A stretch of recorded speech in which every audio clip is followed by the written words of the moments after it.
The latest big movie to hit the multiplex, that is Godzilla x Kong, The New Empire, and we're here with our spoiler-filled review. If you haven't seen the movie yet, maybe go check it out first, come back, enjoy this review sometime over the weekend. I am Tim Melton, one half of the Meltdown, John Lunsford.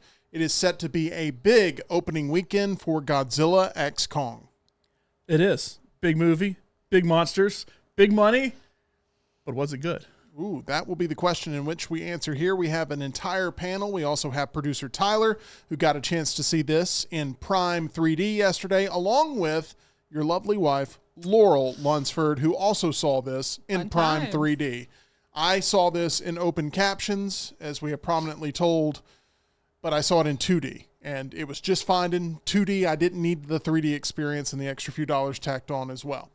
Let's get into the film itself. John, one complaint which you've had thus far in your non-spoiler review has been not enough of the monster action, even though I would say, average per minute, this one contains more monster versus monster action than any Godzilla movie that has come before it. It does, but I'm ready for it to get to 100% monster and 0% human. I made this point in the on our show that you can tell the monster's feelings and what they're thinking. Kong, when his tooth hurts, you can tell his tooth hurts because guess what? He winces in pain. He licks his tooth. You can see it's cracked. End of story. You don't have to know, I think his tooth is hurt. We need to get a dentist in here. Don't worry, I'm going to fix the tooth. You just can move up past all that. Like, you don't have to say when he gets his hand frozen, oh, it looks like frostbite. I'm going to go down there and get a closer look. Yep. It's frostbite. He's hurting. Yeah, no kidding. He's hurting. He's literally limping, holding his arm. Didn't you make the whole argument that this is a movie where you just turn off your brain, you get your popcorn, you go in and you just enjoy it? Yes. You don't think too hard about it. And now you're being too upset that this is not a critical think piece? No. Every time they open their mouth, I got to listen to what they're saying. I don't want to listen to what they're saying. I want to listen to explosions and Godzilla roaring and King Kong roaring. Every time they open their mouth, what are they talking about this time? Oh, it's just something stupid again. Just get to the fighting. That's the stupid I want. I don't want humans talking. Okay, so in John's defense, the girl that talks to Kong gives probably the least helpful information throughout the whole movie. It's always, he's hurt. Laurel, you'll like this. The little girl reminded me of Danielle Harris from Halloween 5. Oh, she does. Is that fair? Yes, very much so. Yeah. Good. Yeah. I thought that you would like that. Yeah, no, now that's all I'm seeing right now. Yeah, no, definitely. I couldn't help but get that thought out of my head. That and that Kong needs Alabama Dental Associates for that tooth that wasn't working out. Also, there's a lot of non-talking in this movie, too. That everybody just looks at each other. When you get to the Iwi tribe, they're all just like, yeah. And then the other person looks at him. Yeah. It's like, what'd they say? Does sign language to them. Oh, they said this. It's like, okay, they're clearly not happy. I can tell by the expression on their face. Let's move on. I don't need that. I didn't need that tribe in there. I didn't need the people in there. I am going to shut my mind off and watch Godzilla punch King Kong and vice versa, and then turn it on somebody else. Was hurting, and he eventually, since this is the spoiler review, he does have to have that thing on his wrist. Infinity Gauntlet. Yes. Would he just have died without a human help, or would you have to see? No, I'm not saying humans don't help him. Humans have to exist. It's Earth. I'm just saying I don't need them to explaining everything that we're doing. Even if Dan Stevens had to come in and fix it, him fixing it is infinitely better than them talking about having to go fix it. Dan Stevens got that Infinity Gauntlet really quickly. It was like... It just happens to be at the one base that we went That's what I loved about it was like, they're like, well, we do have something. And not only that, it's physically ready to go, too. It's not like it's like in production. So that's the thing. I'd rather than just say, I got something for him. And then it's there. It's not like, let's explain, it happened to be at the first base we went to a minute ago. Well, the weird thing is, he said the prototype was almost done before the funding was complete. It went on no problem. Had no issues the whole movie. It was perfected for sure, but poor McHale. Look, anytime you're right, John, anytime they try to do exposition, anytime they try to do let's explain why we have to get the whole group together, the audience really just wants the whole group together. They don't need over explanation. Correct. And the movie is a little bit slow of let's get all the pieces aligned to play on the same board. Correct. It's a little bit slow in that.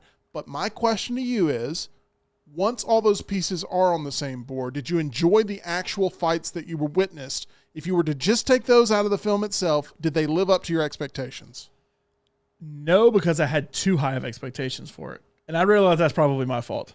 But I had such high expectations for Godzilla -1 was a great thinker, that I want such total opposite that I want way crazy opposite. I want Fast and Furious cars in space opposite. I want all this crazy stuff.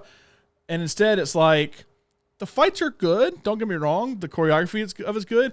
Here's also one of my complaints too. I much rather prefer Godzilla over King Kong. This is without a doubt a King Kong movie that Godzilla pops up in every now and then. And that's not my style. I like the best of the MonsterVerse to me is the first Godzilla movie. It is just Godzilla versus a couple of monsters. Now, next would probably be Skull Island, but that's because it's still more about just a single monster. Now that you brought them all together, it's Kong versus Scar King. That's what it is. Yeah. It's not Godzilla versus anybody. It's, hey, man, I need some help because he's got a dragon-looking thing too, so can you come help me out? That's really what it is. I want Godzilla versus Shimo. I don't want Kong versus Scar King. And then they set up what could have been a beautiful, and still was, a beautiful Avengers. We're about to go punch each other, and right there, you're about to get the, oh man, it's about to go down. Gravity turns off, and they go flying up in the air instead. And I was like, that had the chance to be one of the coolest scenes ever in movie history, and you screwed it up. Okay, plot twist here. This is a big spoiler for how the Meltdown has reacted to this. John went in with the highest expectations and was the most disappointed. Me and Tyler went in with no expectations, and we both walked away going, you know what? Better than we expected. Tyler, you liked this movie. You like kaiju action for sure. We both love Godzilla -1, and comparing those two movies, really, it just isn't even fair, even though Godzilla's in the title. This movie was better than I thought it would be. Oh, yeah, this was a lot better than I thought it would be. Although now that John is explaining what he doesn't like about the movie, I can see his point. The exposition was very on the nose, and it would go on for a while. It wouldn't just be a little throwaway line hinting at something. They would make sure they explained it so everyone understands from every possible angle what's about to happen. And Laurel, you're a filmmaker. Brian Tyree Henry, none of that video is going to be able to be used. It's all up his nose the entire time, basically, when he's shooting this documentary. I thought it was interesting that he actually had a camera. That kind of felt very he actually 90s had a real to me. camcorder. That I would have thought he would have had like a GoPro or like something small. That felt phone.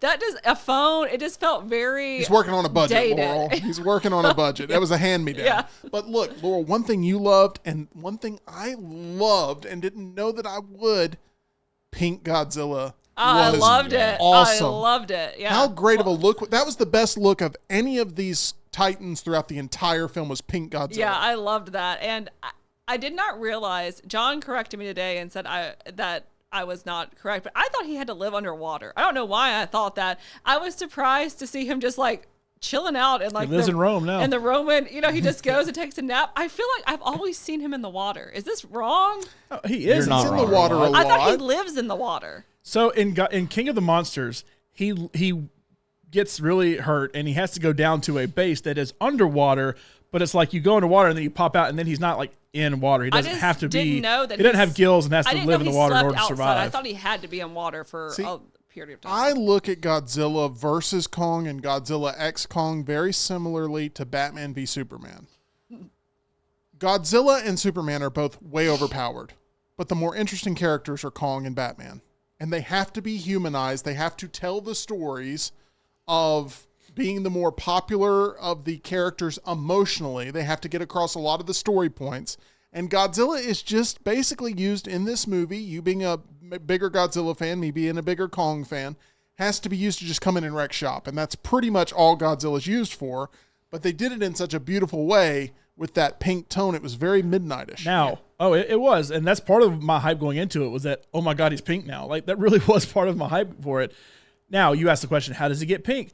I don't need the explanation of how exactly he became pink. He went and fought a pink monster, absorbed his energy, and turned pink. That's it. That is literally it. But they had to explain this whole, well, here's where this Tiamat, which by the way, the Titan's name that he killed was Tiamat.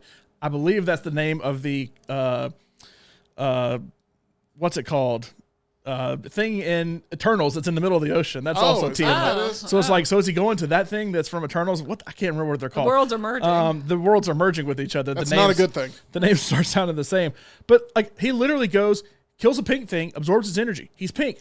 Done. Well, here's why he's doing that, because he can absorb the energy. He can become more powerful. Why is he becoming more powerful? I don't know why he's becoming more powerful, but we need to learn why he's becoming more powerful. He's going to get more powerful to go fight the monkeys down there. That's literally it. You know, if we were talking about this last night, if they were going to have a human in it, I wonder if people would think, or maybe they wouldn't care, but if it'd be funny if like one of the scientists or someone explaining something would be like Matthew Broderick, just like a random. That would have been funny. Like just a random, you know, I know a lot of people, a lot of generation probably wouldn't get that, but like us movie fans, like we probably say, hey, that's kind of funny that they had Matthew Broderick doing that. Laurel, you really loved Mini Kong in this. I did. Little Mini Kong was mean. He was a rascal, wasn't he?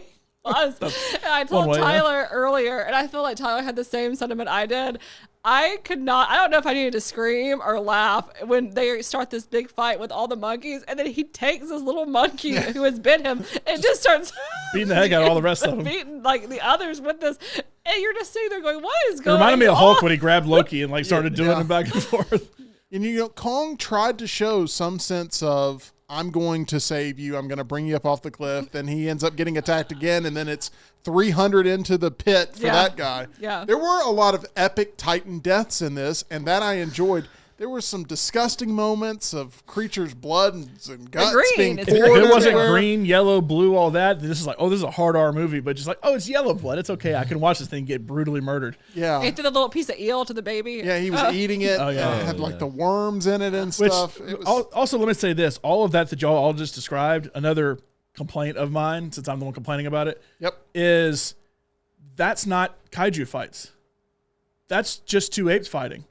Or that's just an ape fighting a dog-looking thing. but there were lots of kaiju fights in this. But Plenty. if it's not on Earth where they're destroying buildings and stuff, I don't care. And 90% of it is down in the hollow Earth. Let me ask if you agree with this. That sounds really dark saying. If people are dying, I don't care. But let's talk about the death count in this movie. There were every entire movie. cities wiped out. And They're clumsy. Those things do just kind of like they said, go to town. Rome would have been leveled if it wasn't for Godzilla. Did was you leveled. see how many buildings and bridges and cars? And I'm thinking to myself, like, I don't there's need no to way know. that people are like, oh, thank goodness, the big monsters are Like, here. I don't need to know that Italian leaders are angry about that. They're probably angry. Well, here, let's tell them this, that Godzilla really is like, don't move on. He destroyed Rome. It is what it is. Let's move on. And Let's he move sleeps on in to the next thing. Coliseum, apparently. And he sleeps in the Coliseum.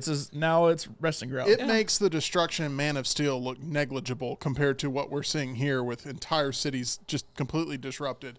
And, you know, you never really get the perspective of the innocent victims, just the 5 people standing on the cliff going, oh, I wonder what's going to happen next, that magically have to be there to commentate on it. Tyler, what would be your final grade for this experience? And is there anything else you want to say about what you got out of in terms of enjoyment with Godzilla x Kong, The New Empire?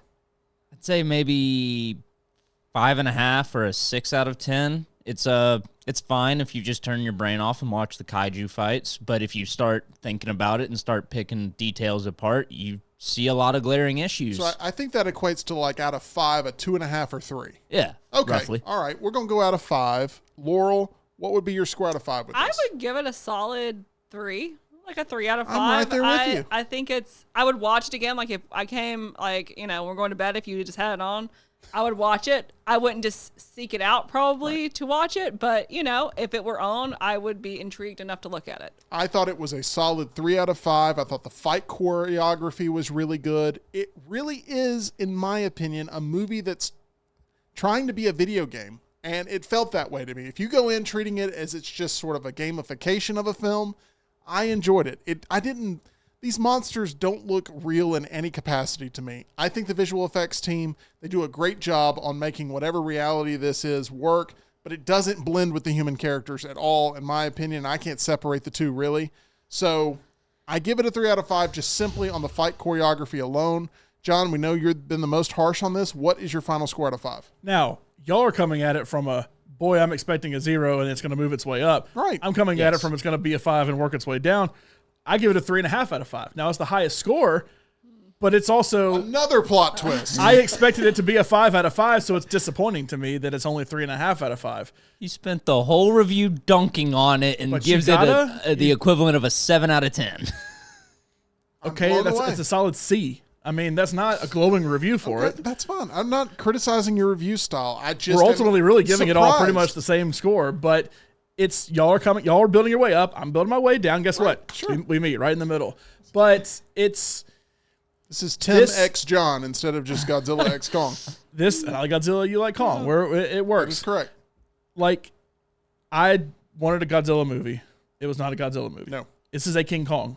This absolutely is a King Kong fine movie. with that. And it absolutely is a Planet of the Apes movie. Really and truly. It really is. I cannot wait for Planet of the Apes. Yeah. Which, guess what? When we go into Planet of the Apes, you're going to start up here, and I'm going to start up here, and I got a feeling we're probably going to meet about right there when it comes to that exact same thing. Last thing I'll say is, did Scar King work as a villain for you guys? Because he did for me. I thought Scar King was great. I did thought not, the design I did not was good. like him. He seemed mean, and I didn't like the way he treated that little monster. This Or sounds Shimo. Yes. This Can't even get his name right. Exactly. Well, this sounds bad, but I always expect the villains to be bigger. He wasn't menacing enough for me versus Kong. I feel Did I like- expect it? Always expected David and Goliath kind of thing. That Kong's like the good one. He's smarter, whatever. This one's just like a raging, angry He was guy. better with weapons. Kong was more hand to hand. Yeah, when he's whipping that thing around and when he's controlling Shima or whatever, that was his best. When it's just him fighting, when it's just him being him, yelling at the other apes and stuff like that, I don't really care. He got Sub-Zero'd to death at the end, and you don't have to worry about him appearing in the next one, John.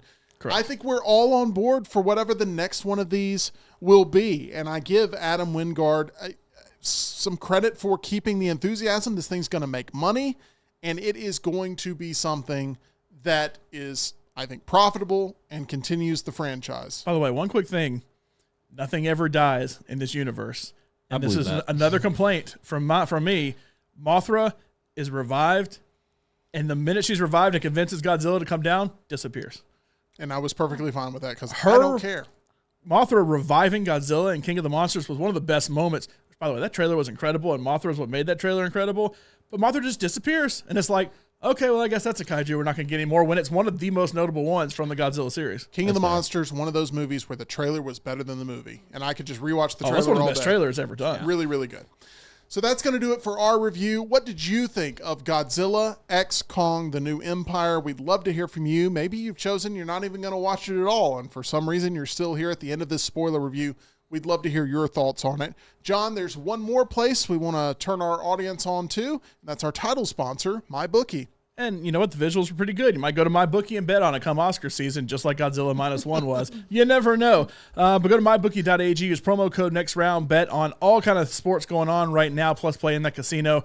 Bet anything, anytime, anywhere with our friends at mybookie.ag. It is amazing when you start talking about the budget of this film compared to the budget of Godzilla -1 and which one delivered a more emotional punch. I think we all know the answer there. We appreciate you watching. Make sure you like this video and subscribe right here to The Meltdown.